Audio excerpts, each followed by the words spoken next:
Welcome to the explosive, exclusive, the story that sets the nation's agenda tonight will be broken on this show with me and Navika Kumar daily. Yes, daily at 6 p.m. Fix your clocks to the biggest news story on the biggest news show. Times Now is launching this so that you get the news as it breaks from the most exclusive sources in government and outside. Viewers, over the last few weeks, we have been seeing a protracted standoff, Navika, at the border with China. And while we are being told that the Chinese are making conciliatory sounds, and you saw the statement that came up yesterday, no reason to doubt them, at least on the face of it, we have been peeling away at the layers to expose some inconsistencies.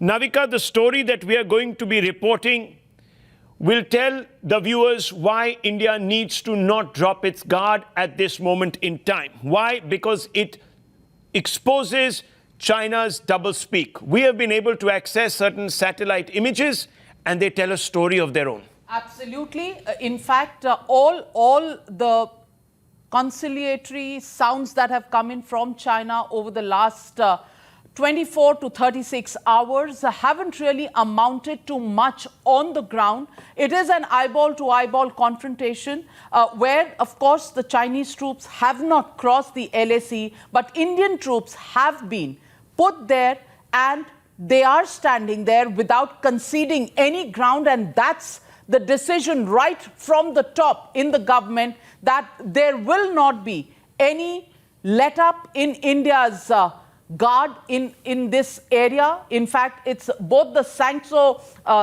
Lake area and the Ganwal area where the bridge and the road construction has irked China, and China has made it very clear to the Indian counterparts that they think this is India exercising its military options against China, because building of the bridge on Ganwal, Nala and the road beyond it is something that China sees as directly militarily positioning India against China on its main highway number 19. But that is not something India is going to back down on, because India says it has the freedom to decide anything and everything that it does on their side of the line of actual control. Absolutely. So that's where things stand right now. Absolutely. And there's an additional reason, viewers, which we are going to put out for you in just about 10 seconds. Let me give you a bit of an idea. Satellite pictures accessed by Times Now suggest that China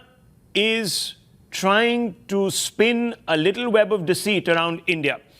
Even as China talks peace, its troops are preparing for an escalation. There is evidence of that, unmistakable evidence. China has recreated Ladakh's territorial layout in its Helanshan region. In fact, at its facility there, Ladakh war model has been created by Chinese troops to train for an attack. And this war model, which is being gamed in Helanshan, is massive. It is massive, viewers. It is about 700 meters into 900 meters and has been picked up by satellite imagery, and it exposes the fact that China is gaming some sort of an aggressive move in Ladakh. So while, Navika, they are talking peace, they are actually also very cleverly training for an attack. Absolutely. Everything is prepared on both sides. And let's just go across to the screen there where we can see this satellite imagery, which will give us the picture. And if we can have both the pictures here. And this is the imagery right there where we can show you that they have built a helipad kind of an area. There is also parking of a lot of heavy trucks, and the similarity between Ladakh right there and this side in Helanshan is completely, so absolutely that is what it looks like. Viewers, that is what it looks like when you take a normal satellite picture of it, and it is being recreated in another region of China. In another region of China, as I told you, in a training facility, absolutely feature for feature. There is no distinction. That model and this model. That's the reality. This is the model. And you can see all the features, viewers. All the features are exactly the same. This area, and this area has all been recreated from this original in Ladakh. This is the bridge and the road that we are showing here. And this has been a mirror image that China's PLA war model shows on their side of the border. Also, let's take a look at the next satellite picture, which is even clearer. And this Helen-Shan scale model actually shows you the presence of helipads, heavy trucks, PLA camps present over there. And this is the power plant unit to give them all the power that may be required for all sorts of devices that they may use here. And this is the security units that cover this entire region. And that is what the satellite imagery is picking up. So this is what they plan to be doing, viewers. They plan to be making an installation like this, which will give them complete dominance in this area. That is what they're actually preparing for. If we just go back to that satellite image, I just want to take you back and then we'll come back to this once again. Let's go back to the past. Here it is. This is the model. Now, as you can see, viewers, that model is a complete facsimile, carbon copy of what exists right now. The Indian positions are all detailed. The features, the geographic features are all detailed so that Chinese can move in and they know exactly where to set up camp. And that's what they intend to do. Let's go to the next satellite photo and I'll show you what they're going to plan to build there. This is very, very crucial, viewers. This is a peek into how the Dragon wants to dominate. Let's just go to the next satellite image, Nizam Bhai. Let's bring it up on the screens. The next satellite image. That's right. There it is. This is what they plan to build. Helipads. They want to move in heavy trucks. The PLA camp where they will have their barracks is here.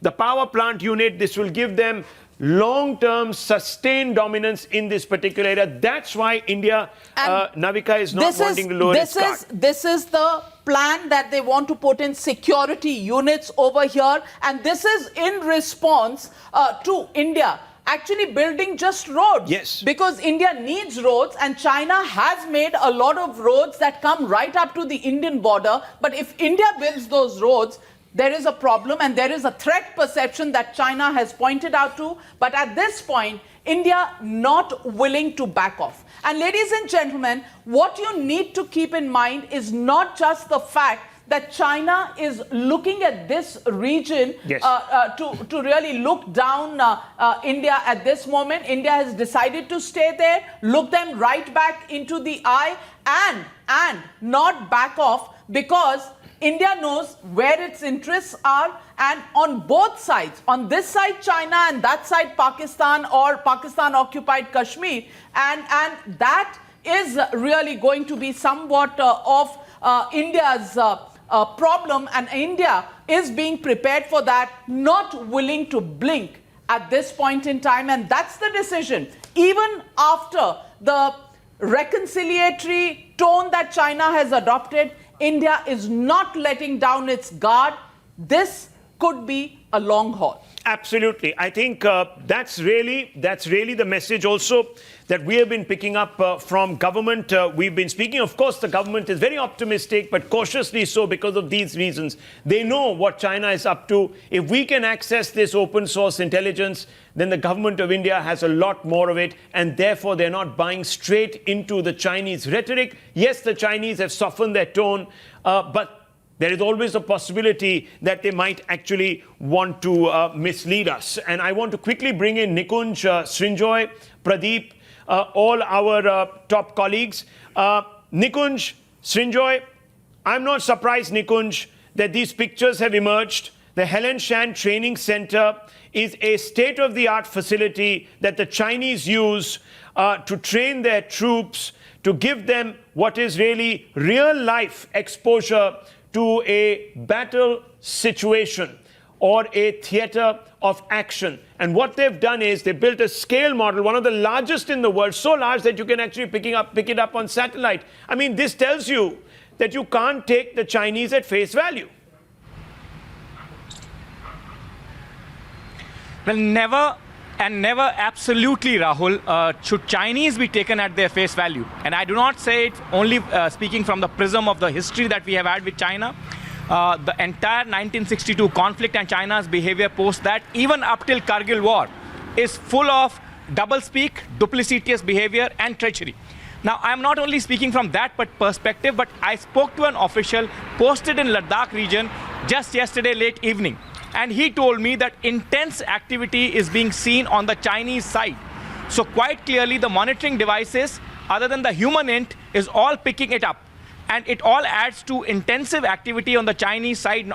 And this is not the usual civilian activity the Chinese sometimes undertake at the peak of summer in those areas, just as we do. But this is intense military activity. And not only of the support troops like the Signal, the Ordnance Supply Corps, or even the sappers. This is frontline, battle-ready, armed troops, in response to which India, as of now, hasn't enhanced the line of actual controls numbers, but still at the 4 pressure points that the Chinese are building, troops have been bolstered. So quite clearly, the government knows, because that official who was speaking to me is at the front line of the engagement with the Chinese, and therefore all those messages are also coming back to South Bloc, North Bloc, and the National Security Council Secretariat headed by the National Security Advisor. And therefore, they know, they may be cagey in their commentary in the public domain, and understandably so, but they know the real gravity of the situation on the ground, and therefore the resoluteness and the message of resoluteness coming from the highest office, the Prime Minister's office of this country, to the troops and to the general public.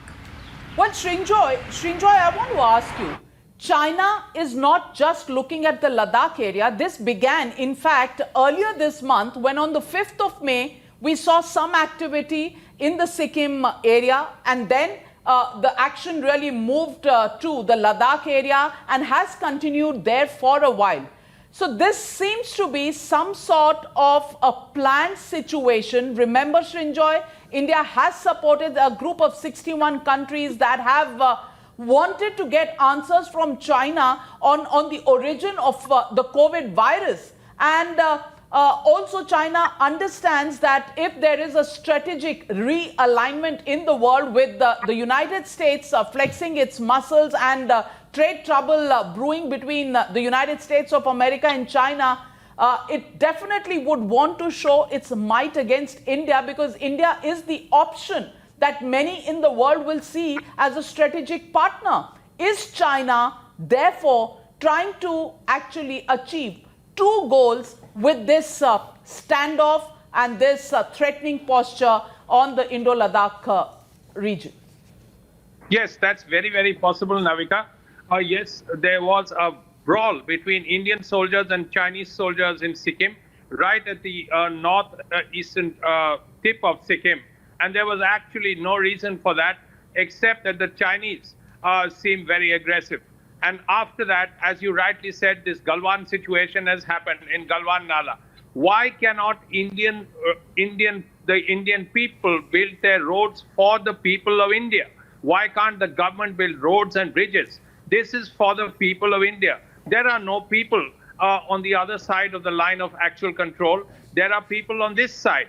They need roads, they need bridges, and that is what it is for. Yeah. If China has misinterpreted it, well, it is their problem, because India has been very courteous, India has been very firm, and India has said, as you rightly said, that look here, this is in our territory, and we will do what we want in our territory. In and fact, what we are hearing, India's intent today, has also been revealed, Srinjoy.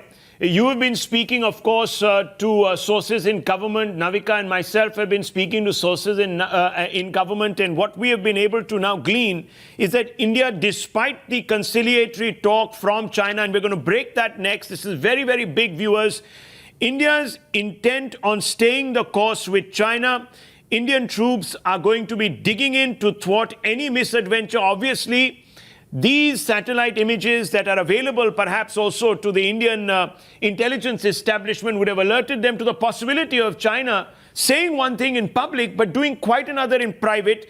A new set of troops are being acclimatized, Navika. New set to reinforce and relieve existing troops, which just tells you that India is going to look at a longer deployment pattern. And also the army is closely matching the Chinese deployment. This time we are going Absolutely. And almost that's the person by person. That's the breaking news that we are getting, that already there is a set of troops that have been moved to the region. They are being acclimatized. They have not been deployed so far, but they are there. They are being acclimatized just in case there is going to be a long haul on this one. Then the troops that are already there at the border with China can be replaced by this new set that has gone across because in to the Doklam that line had of become action. a bit of a problem. Yeah, because our troops were tiring Yes. out, and that was being seen as a sign of weakness. But remember, Rahul, this is the same Doklam team that is now being pressed by the Prime Minister. It has the National Security Advisor, Ajit Doval, who was even then holding the same position. There is Dr. S. Jaishankar, who was at that time the Foreign Secretary. Now he's the Foreign Minister, External Affairs Minister. And also the Chief of Defense Staff, General Bipin Rawat, who was at that time the Army Chief. So they know the rigmarole that is involved here. They do not want to escalate the situation, but they are sending a message loud and clear that if you want a long haul, we're ready and prepared for a long haul. But India is not going to back off anytime soon. And very crucially, what we are being independently told, and this is come through multiple sources, so it's obviously something that is very central to the Indian strategy, is that forcible change of status quo is unacceptable to India. So they are not going to get bullied by China into vacating any of the territories, any of the positions that exist right now. I want to open this out. I'll come out to you, Pradeep, in just a few moments because we want the latest from the ground in Ladakh. I'll just come out to you very quickly. Brahmachalani is here with us, Kamal Sibal, Pavan Verma and RSN Singh. Let me first begin with you, Kamal Sibal. Look, the Chinese are talking a language, Brahmachalani, the Chinese are talking the language of conciliation. Should we immediately believe that the Chinese are walking this new conciliatory talk, or should we be wary because this might only be an attempt to lead us up the garden path? Words are cheap. Action is everything. The Chinese are sitting pretty. Their troops have entered and occupied areas that are beyond the line of control. They're sitting pretty in 4 areas. And that has placed the Indian government on the horns of a dilemma. How does India respond to this aggression? Should India use force to evict the encroachers?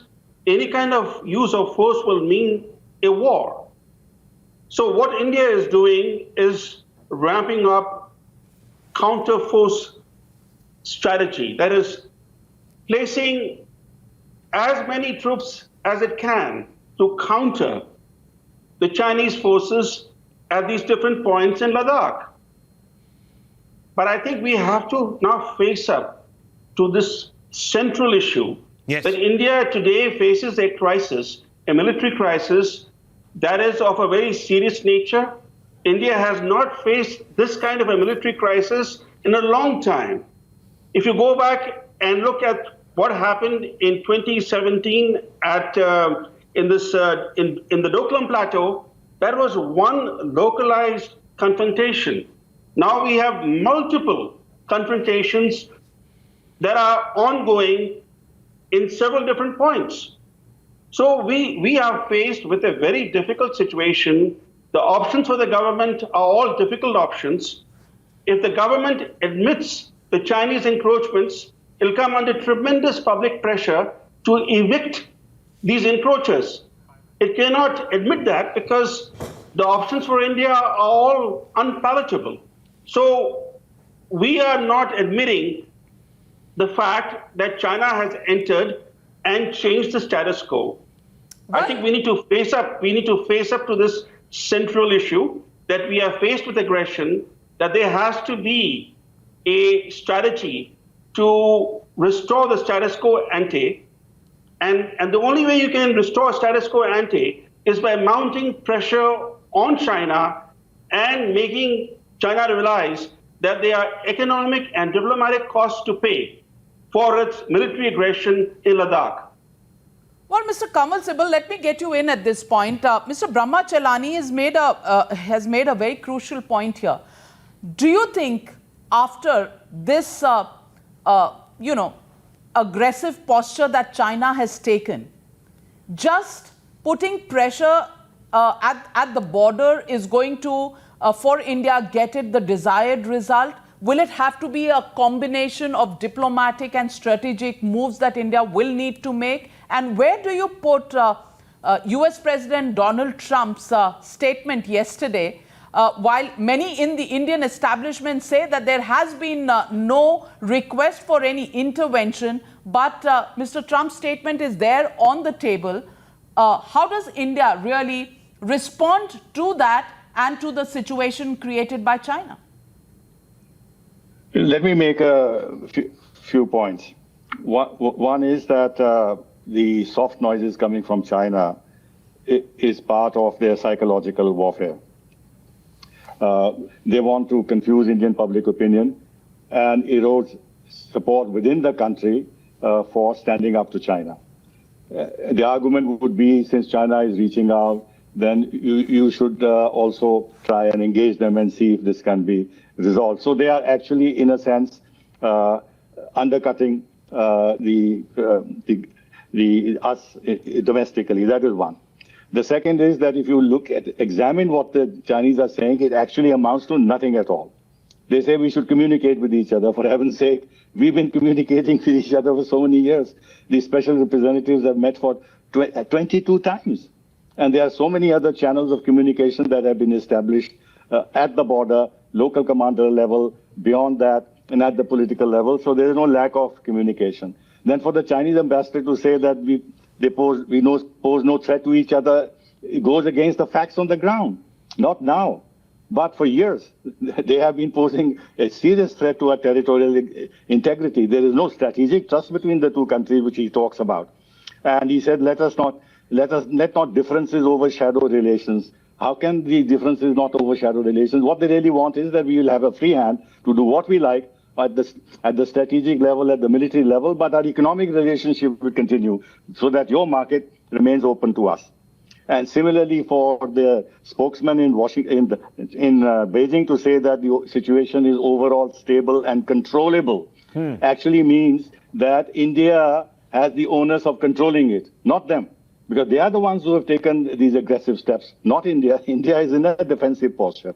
Second point, that this wall, this model that that was talked about. Yes. One knows about that. I knew this 4 or 5 years ago. So this is common knowledge in the military circles. But we must remember that even in 1962, when we were so ill prepared in Ladakh, we put up a very good show and we resisted. So we are very strong in Ladakh. And also, since the Kargil war, we have augmented our position there 4 times. There's a full corps now in Leh. We have tanks, we have APCs, we have all other kinds of weapons and ammunition to deal with the situation. So we are well balanced there. So therefore, even if we are under pressure, we can cope with this pressure. Thirdly, we should never believe the Chinese, because Xi Jinping told President Obama that he will not militarize the islands in the South China Sea, which he went ahead and did. Therefore, their words have no value. And finally, what they're really doing is that they are opening up all these fronts in order to disperse pressure on us so that our defensive lines get extended. But what are they going to gain at the end of it?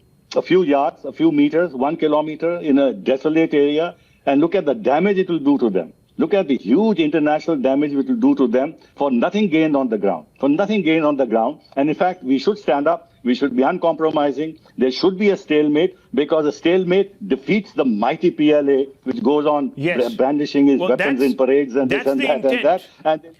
Because, Mr. Sibal, what we are being told by our sources is that India is going to be undeterred and it's going to continue to build its infrastructure and keep up deployment and force levels. Colonel RSN, that's really the mindset with which we are approaching. We're also learning that as far as Pakistan is concerned, China's closest ally, there is intelligence that is coming that seems to suggest that it's going to also ramp up deployment in Gilgit-Baltistan region. So that's another bit of news. Colonel RSN, how do you see this? No, I mean you and Navika, both of you, stressed on it, long overhaul. Yes, I totally agree. I mean, like it or not, the great game is on. Ordinarily, China should have been, very, very sober, after this, pandemic. But we see, I mean, it is not only Ladakh where things are happening. It is also happening in South China Sea. Some unprecedented things have happened in South China Sea during this time. There, that aircraft carrier Liaoning, I mean, they just came back, and I was reading in South China Post, they said that, look, only we had 2,000 sailors and none of them was infected, and while all the, carrier groups of the American 4 carrier groups have been infected. So that is the mindset.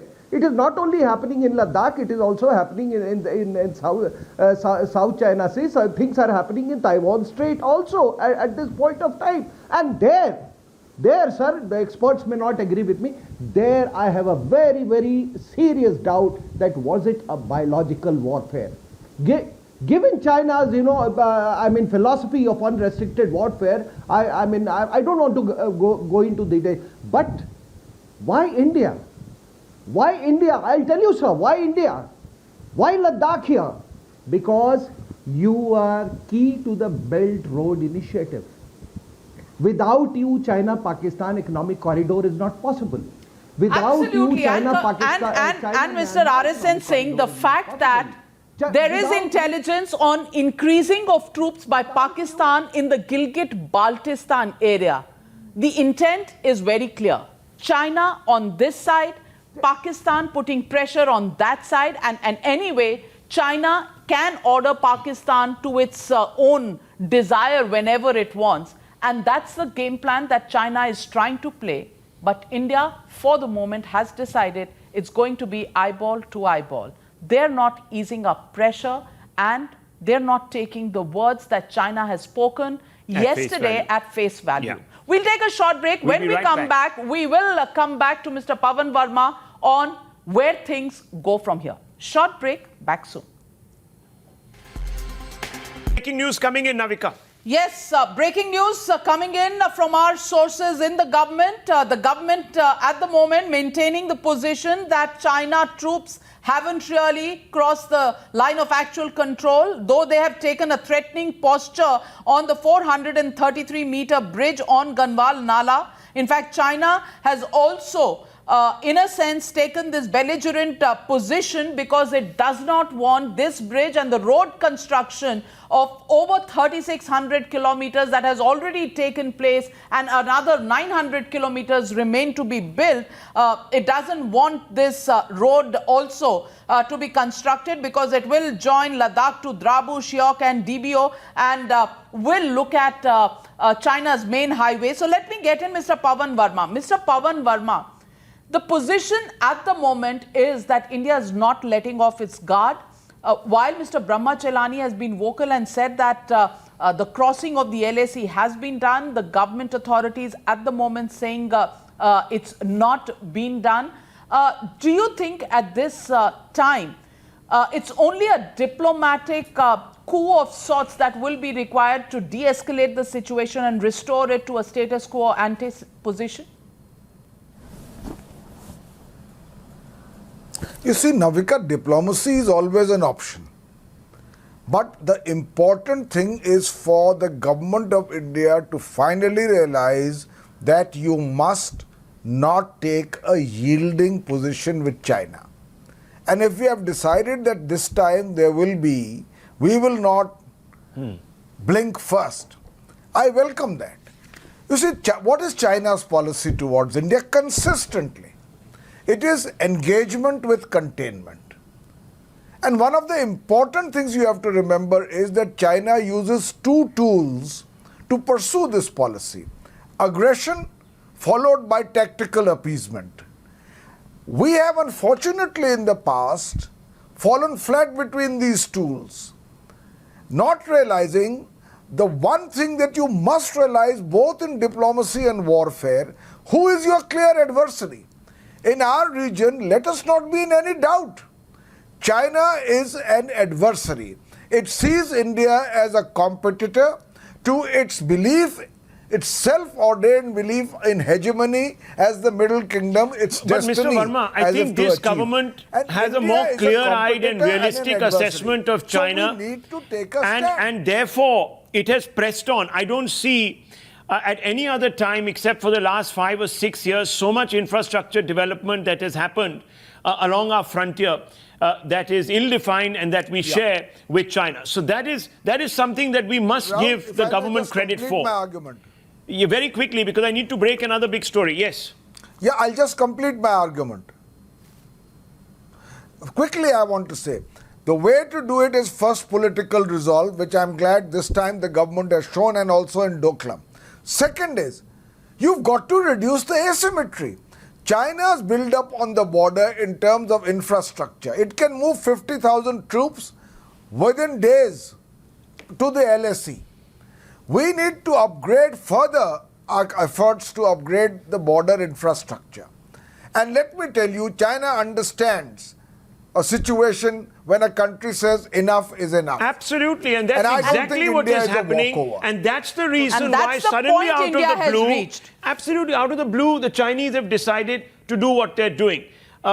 This is a cleverly well thought out, intimidatory action by China. But India has said, as we've been telling you viewers, we're not going to take a step back. And let me tell you, the opposition needs to today stand with the government, because Chinese are clever, as Brahmachalani said, as Kamal Sibal said, they're going to try and play psychological games with you to divide the polity, make certain people think that the Chinese are actually mollifiers, are negotiators, and the Indian government is being bellicose and provocative. But we need to move on, viewers, because this story gets bigger. On the explosive, exclusive show, a big story, unimaginable in the face of provocation from China, and also, of course, attacks in Pulwama, or at least a planned attack today, which was thwarted by timely action by Indian braves at the behest of China's #1 proxy in this area, which is Pakistan. Well, viewers, one would have thought that India's polity, India's influencers, India's leading political families would have today begun the basic, and this is very important, viewers, the basic approach of criticizing both China and Pakistan. But no. What do we see? We see a tweet being put out by the Abdullah clan, and one of those who has been fighting for the rights of Kashmiris and her own family and her father and her brother. And here is what she has had to say. She has come out and said that we must wait for Chinese. Perhaps they will restore 4G. Now, this is a doubly problematic tweet. You know, Rahul, I really don't understand who is this tweet directed at. At a time when India is facing a confrontation with China, where does this first family of Jammu and Kashmir really fit in? Do they come out and say, is this a topic on which the liberality should actually be allowed to make flippant remarks? Is this a flippant remark, or should it be seen seriously? No, it's 4G absolutely a above serious remark. national interest, 4G connections above national interest. On a day, there is an attack that is foiled in Pulwama. On a day when India is in an eyeball-to-eyeball confrontation with China, and it is China's design to distract India, with Pakistan sending in their terrorists to try and attack Pulwama. We have Farooq Abdullah's daughter, Omar Abdullah's sister, both former chief ministers of Jammu and Kashmir, who comes out and says, oh, people in Jammu and Kashmir are suffering without 4G networks, and now should we really depend on China to provide this? And why is the government taking a position of not opening up the 4G network? It's because we are expecting, and now you've seen the proof, expecting more terror attacks as we go deeper into summer, as the snows melt and the pastures open. So if we have... And the matter has been debated and fought in the Supreme Court, and the Supreme Court has agreed with the government's position. And here you are trying to suggest that you are backing Beijing over our braves. Now, this comes right on the heels of Congress parties, and excuse the language I'm going to use, chamchagiri. You might have recalled, viewers, just a few days ago, Adhir Ranjan Chaudhary was ticked off by the Congress party high command for taking on China. And here you have sympathetic voices. You know, sarcasm goes only that far in a very serious situation like this. Look at what's happening in Pulwama. Sarcasm on an issue of national security, and look at the that impact also it will coming have from the first political family of Jammu and Kashmir. On our braves there, on their morale, when those that they are fighting this war against terror for are mocking them. Pradeep is with us. Pradeep, this is absolutely unforgivable. What's the reaction? Anyone condemning this? Or have the Abdullahs, the National Conference, the PDP all gone into a shell?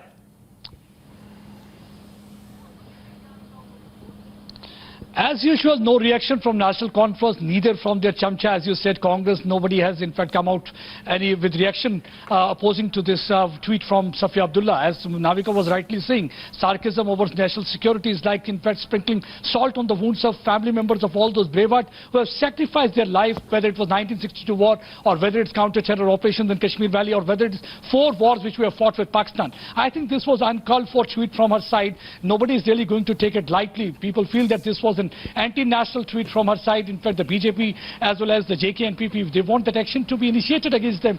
We have seen that similar kind of remarks had been coming from her father, because it's not unexpected also. Father Farooq Abdullah as well as Umar Abdullah had also been continuing with the terror appeasement policy. We've seen that how they had been trying to provide incentives and premium to separatist and terror organizations, and never ever spoke against them. They had gone to the extent of even glorifying stone pelters. So one can't expect their daughter to in fact take a different kind of a line. But yes, at this stage, we thought that maybe the better sense will prevail. After remaining under detention for quite some time, they will understand already political ground has slipped under their feet. They will change their stand. Walking, the penny is not really dropping, and this becomes an issue on which this liberal freedom of speech lobby actually finds a joke on national security over the lives of our braves. So let me get in Majid Hydari. Majid Hydari. Well, Navika, more breaking news coming in. I didn't mean to interrupt, but GM Shaheen, who is, of course, the leading light of the JDU, the Nitish Kumar's party in the valley, has come out and has backed this distasteful attempt at misplaced humor at the cost of our army. Yes, can you believe it? Obnoxious.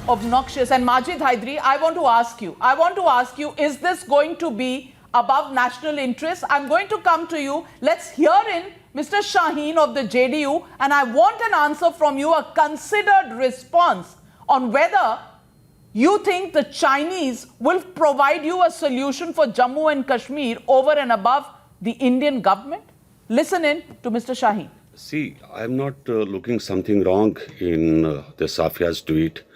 As the government of India has already, they are decided, even every time they ask the government, local administration to take the decision regarding the 4G. But it is a question of concern. Obviously, there is a frustration in Jammu and Kashmir.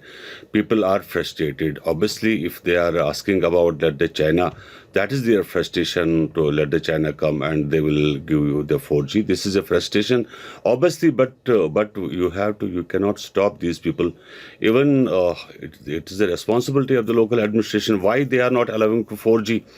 What circumstances, because earlier before this last year, 5 August, 4G was running here, and it was, everybody was there. That time also. 4G connectivity is above the Jawans of Indian Army. Are they above our security forces, Mr. Majid Hydari? Is that the priority for Jammu and Kashmir residents, or is it only limited to a few liberals who are part of a lobby who will just put down everybody in India? The government, they will put down the forces, they will put down national security only because they need 4G to watch maybe some Netflix. Well, Navika Saiba, India of 2020 is not the India of 1962. We don't have the vision of Jawaharlal Nehru. We don't have the strength of Indira Gandhi that could strengthen and safeguard the country and even salvage it from the Chinese aggression. So in these worst times, we are preparing for the worst. Preparing for the worst is the best kind of adaptability which the people of Kashmir, not only So people of before a every battle begins, before a war begins, you want to give in to China and say the Chinese will come and solve your problems? Is that how you prepare? Is that how you motivate your soldiers? Is that how you talk about your national security, Majid Hydari? From BJP government, we are preparing for the worst. It's a kind of adaptability. You must respect it. Every Indian liberal is showing this kind of an adaptability. Some Colonel people are trying to Arasan learn Singh, Chinese. is this some people are believable? trying to cook Behind Chinese this liberal word, you're pseudo-liberals, all of you. What you did in Kashmir over the last 3.5, 4 decades, using laws to rob, one second, to rob the underprivileged and the backward and those that were disadvantaged is not liberalism, sir. So don't wear these silly monikers. I want to bring in Colonel Arasan. Colonel Arasan, pseudo-liberals today are finding succor in sucking up to China. The chamchagiri with China is their motto. It's a decent surrender. It's a decent surrender. Colonel Arasan, 1 second, Majid Hydari. Majid Hydari, let Colonel Arasan speak. Don't speak over him. No, there is always been, we've always spoken of this combined jihadi communist combined in India. And I'm telling you why they are so keen to invite the Chinese. Because they want the same kind of a treatment to Kashmiri Muslims as being meted out to Muslims of Xinjiang province. That is their desire.